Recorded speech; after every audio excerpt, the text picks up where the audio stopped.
Hello everyone, back to do another video. You're funny.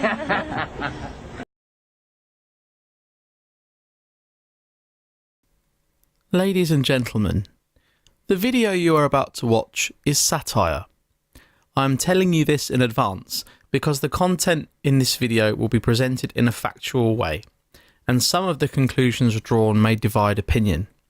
However, according to one particular YouTuber who maintains that all of his work, apart from one select video, is satire, if I say in advance that my work is satire, I now have free license to say what I like, and I am absolved of all responsibility with regards to any offence I may have caused.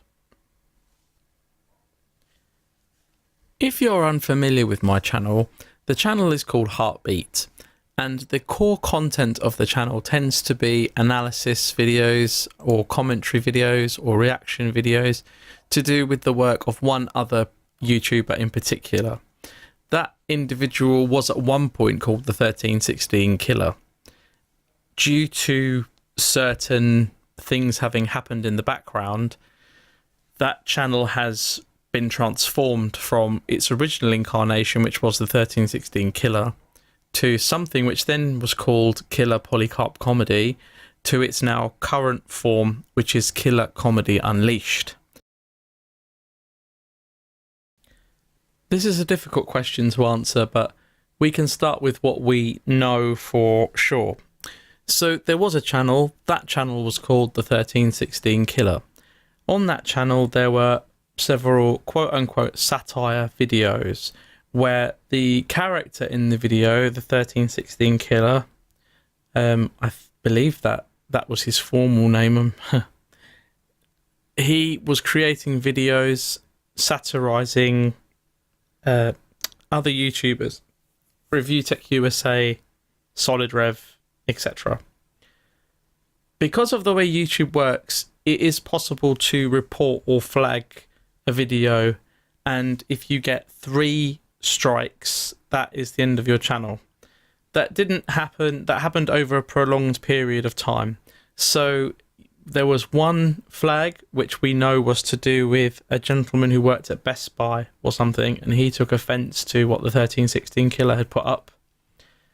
There was the Solid Rev video, which I think a number of people probably took offence to, and it was essentially a person from Southern America, the southern states of America, being satirized, and although it was very funny, apparently that wasn't well received. And finally there was a flag which I believe was against a video to do with the shooting in Las Vegas. So that was the end of that channel. The channel was formally brought down by YouTube, and because the gentleman who runs the channel is not prevented from doing so, he brought up another channel. He has started another channel called Killer Comedy Unleashed. So what we have now is a situation where the videos that the gentleman creates are of the same nature. They are satire, quote-unquote, videos. In many respects, they are actually more extreme now than they were in the past. Something quite interesting happened yesterday. Having made a video where I was discussing the latest 1316 Killer upload, I made 2 comments. One comment was to do with whether or not I thought his channel should have been flagged, and the second comment was to do with the quality of the comedy, where I basically suggested that the latest video wasn't that funny, and I didn't recommend that people watched it. I didn't think that they would enjoy the content. The killer came to my channel and came to the video and left me a couple of interesting comments. And although, of course, I now know that they are essentially left in satire, in jest, they are not to be taken seriously, it did give me pause for thought about the future of his channel or the future of his content, and I believe that he will continue to make similar videos to what he has been making. But the thing is, it's run its course, basically. So having run its course, what do I think will happen in the future?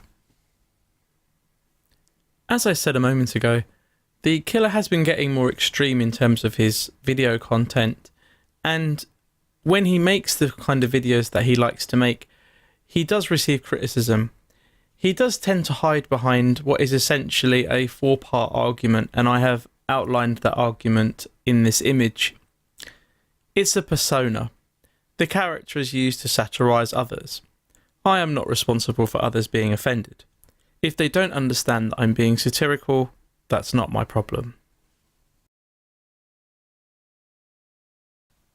A few years ago, a popular YouTuber called Noah Antweiler set up a channel called the Spoony Experiment. Noah was a very popular YouTuber, and in many respects he is still a popular YouTuber. He had a thriving Patreon account and was at one point making $5,000 a month.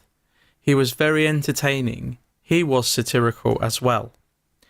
Unfortunately, due to a number of personal problems, it would appear as though the channel is not being maintained properly, and although very large amounts of money are still donated to Noah on Patreon, the channel is not updated.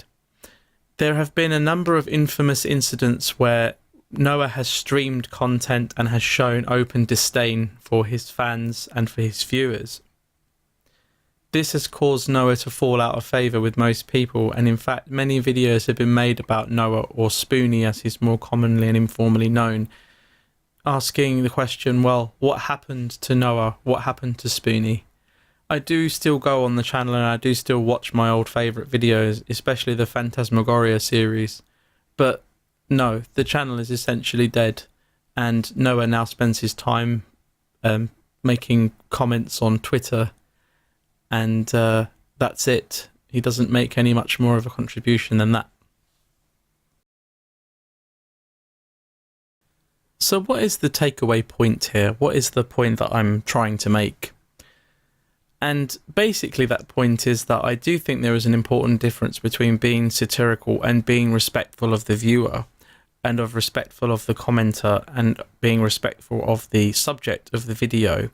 And I do think that if you are going to make videos where you are satirical and where there is a subject of the video that you are wishing to satirise, I do think that it is important to take into consideration the feelings of those people. And I do appreciate that while it isn't necessarily your intention to be offensive to people, it is your responsibility to ensure that you try not to offend your subject, because it might be the case that in hardening up, in being satirical about things, that you forget your humanity, and you end up losing your audience as well. But we're not there yet.